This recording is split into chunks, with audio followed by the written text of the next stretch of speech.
Mayong udto mga kaigsuunan. Ngayon, magawa ako ng candle, gel candle in the glass. Ayan. Magawa ako ng candle, gel candle. Ayan, prefer ko na yung mga baso with nylon stick.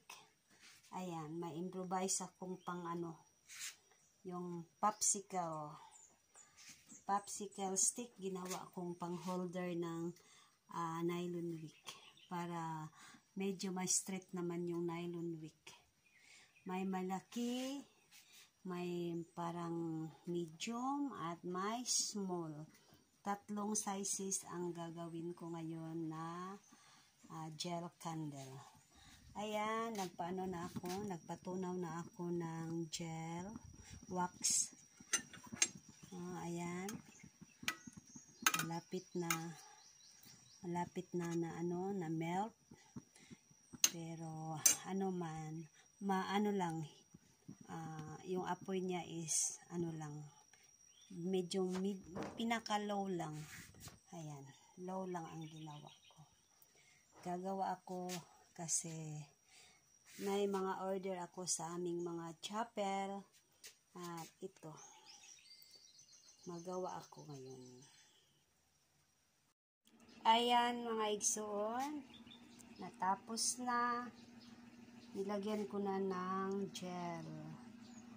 Ayan, lang ito, 2 kilo ng gel ang nagawa ko. Ito na ang nagawa sa 2 kilo na gel. 4 na big glass, 10 yung medium, at saka small 9. Ito lang ang nagawa sa 2 kilo of gel. Ayan, paanuhin lang natin, palamigin lang, almost 3 hours or 2 hours bago natin kunan ng mga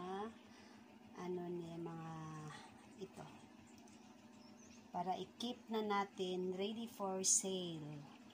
Ayan, thank you Lord, nakagawa ako ng ilang piraso, 10, 19, 23 glass. So thank you Lord for this day. Thank you.